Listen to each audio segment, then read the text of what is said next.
Hi, I'm Rhonda Fitter, and we are doing our first installment of our Cooking Crave show. I'm so glad that you're able to join us today. My mother has so graciously volunteered her caramels as our first show, and I do have to say that these caramels are awesome. We're going to do some black licorice caramels and some chocolate caramels. And here's my mother, Laverne, Dee Dee, to show us what she uses in her caramels and what makes them so delicious. So Laverne, what do we have here today? Okay, first of all, you want to start out with a nice large skillet so it doesn't run over when you're on the stove. I know that this is probably a little bit bigger than maybe some of you are used to seeing, but I like to use this. It doesn't boil over or make a mess. So we're going to start out with a skillet, and then it fits the larger burner on my stove that's right in front, and that's important, you know, to cover, you know, have a skillet that's going to cover the full burner. We're going to start out with 2 cups of sugar. Is any sugar good, or? 2 cups of granulated sugar. That's all that you need. Okay. Right? And 1 cup of butter. And can you use margarine, or is substitutes not good? No, do not substitute. You want your butter. Okay. And then we want 1 3/4 cup of Caro syrup, white Caro syrup. So we're going to put that in the kettle. And being we are making 2 licorices or 2 caramels today, is this the chocolate caramel, or is this the black licorice caramel that we're making right now? We're starting out with the black licorice caramels. Okay. And then a can of condensed milk. It has to be the condensed. You do not want to use your evaporated milk. Okay. It needs to be the condensed. And the last thing is that we need is a 1/2 teaspoon of salt. So these are items that you probably will have most of the time in your house already. Most often you will. And I do. So we're going to use a 1/2 teaspoon of salt here. And that concludes what I need to start cooking. We're going to put this on the stove, and we need to stir it constantly so it doesn't burn. And then when it reaches the 248 degrees, then we put in the anise flavor and the black food paste. Okay. So, well, we have all our ingredients in our big skillet ready to go. We're going to put the burner on to about medium heat. This scorches very easily, so you're going to have to want to watch that very carefully. And rather than having a spoon to stir, I like something like this that is easy. You get the whole bottom of the skillet and less likely of burning. Okay, let's get this started then. And how long does this cook on the stovetop then? It takes approximately about 15 minutes until it gets to the 248 degrees that we need. So we just want to stir that, and because of the condensed milk, that is what burns easily, and that's where you need to stir it, you know, constantly. Okay. You're going to Now you talked about the 240 degree mark. Now, obviously, you know, I'm holding in my hand a candy thermometer. Now, is this something that you could just pick up at a local supermarket, or where did you pick this up? I got it at our local hardware store. Okay, so this is something that there's nothing special, you just kind of look for a candy thermometer? That's correct. It okay. is a candy thermometer, and when you're making candies, caramels or whatever, I find it very important to use a candy thermometer because it's very hard to get the right consistency without a candy thermometer. It does make it very helpful.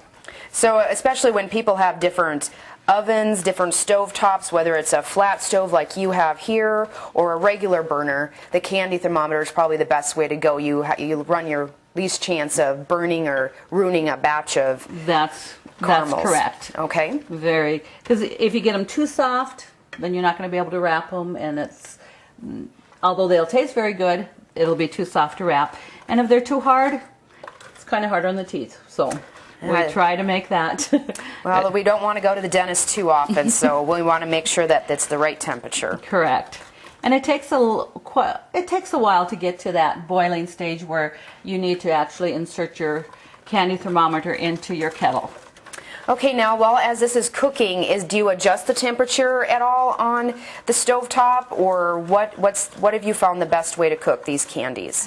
I will put it on medium heat from from the start to the finish. Okay, so you don't want to adjust the temperature of the stove top. It's not necessary. Okay. And as long as you know you're stirring constantly, you're not going to have any problems with burning.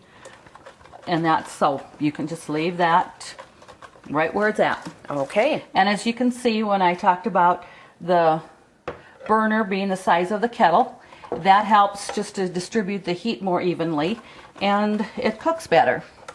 Okay. Now you're using a stainless steel pot to cook this in. Is there a difference in the type of pot that you do use? If you use a Teflon-based pan, what have you found that works the best? I have used both. This just happens to be my set of kettles right now, is stainless steel, which I like very well. And I've used the Teflon. It works, either one is very well. Okay, so any type of cooking kettles that you have at home is going to work good for this type of candies? That's correct. It's going to make no difference. Okay. It'll still taste good. Okay. That's the most important thing. That's right. Now, roughly, this takes about 15 minutes to get this to the right temperature. Right Is that correct? consistency. About that, correct. Now, you're working up a sweat doing this. I mean, this has to be some type of workout that we could probably video and sell as a exercise program as well. Well, I think after eating all these caramels, we might have to do something like that. Well, that's true. Yeah. Well, the holiday season's upon us, and that's right. But you just can't go through the holidays without this special cooking. We've baking and cooking is just part of the holidays. Now, you've been making these caramels for quite a few years now. Is this one of the favorites that you find that your friends and family enjoy? Yes, it is. Very much so. And I think my daughter here will attest to that. Yes. This is one of my favorites. And I know, because you are my mom, that you make a lot of different candies and cookies. And you spend quite a bit of your time during December just cooking for Christmas. You're right.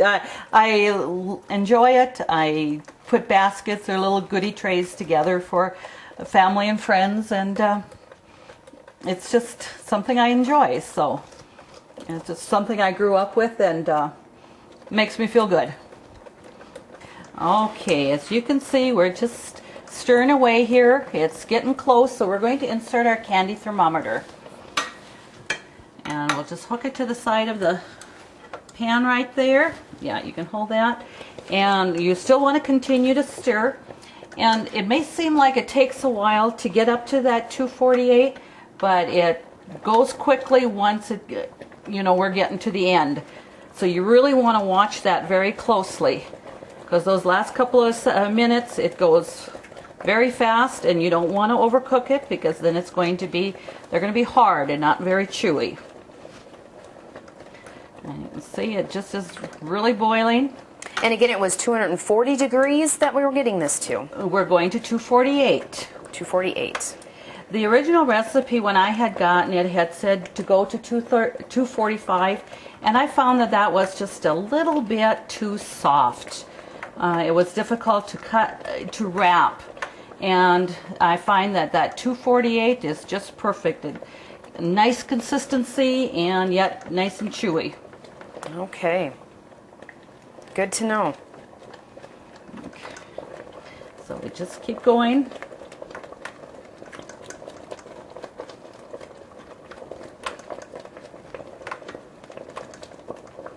And I really like this utensil for stirring, because like I said, it's flat and it really covers the bottom of the pan very nicely, so it does not burn. And it's already there, so we need to remove that and continue to stir that just for a moment. Keep it going. And now we're going to add some anise flavoring. And it's not flavoring, it has to be the anise oil. And I've found these little bottles at one of the local drugstores, and it's actually 1 teaspoon, and that's what we need. So we're going to just drop that in. Oh, it is the full bottle, is 1 teaspoon itself. This little bottle is 1 teaspoon, so you don't need to measure. And now what we're going to do, here, I'm going to remove this here, put that down, and we're going to add the food paste.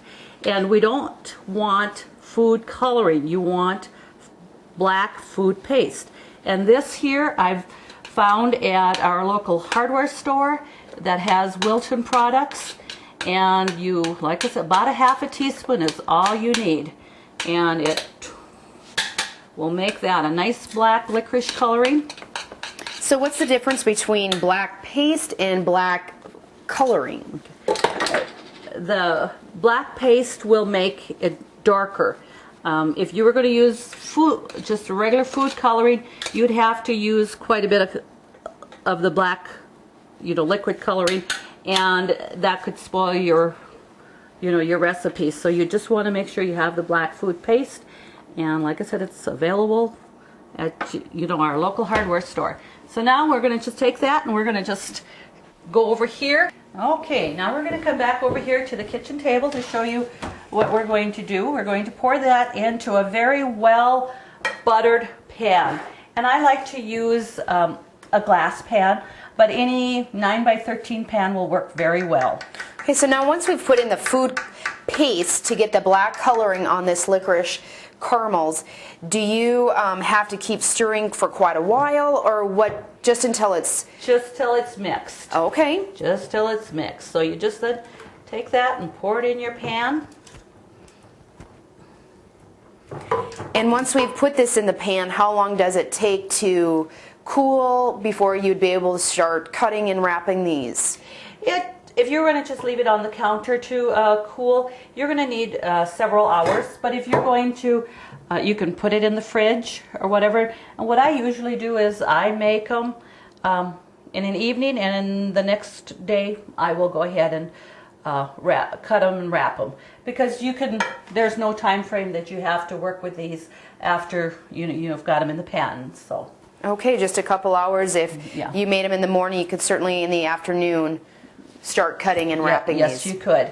And so you can just make them and just cut them and wrap them at your convenience. So okay. You can put that in your fridge for a couple hours to speed up the firmness of it. Or like I said, you can do that, leave it set overnight or even a couple of days. It's not going to matter. Okay, do you recommend putting this in the freezer to speed it up even faster? I would not. Okay. I would just leave it set on the counter or in your fridge if you'd like. All right. Okay, and I want to show you the finished product. I did make a pan earlier, and I find it very difficult to cut it in the pan. So when you have your pan very well buttered, it will flip out. Just turn it over, and you may have to take a spatula and work the bottom a little bit, but it will come out nicely. And I like to put it on a cutting board, so then this way I take a regular butcher knife here and I can cut like this, and it really works well. A lot easier than if you're going to try and cut them in a pan. They're soft and pliable, but to take a knife in a pan, it's very, very hard. So this has worked very well. So I usually cut several strips, and then I will just go the other direction, and I make them about 1 inch long and continue to cut like that.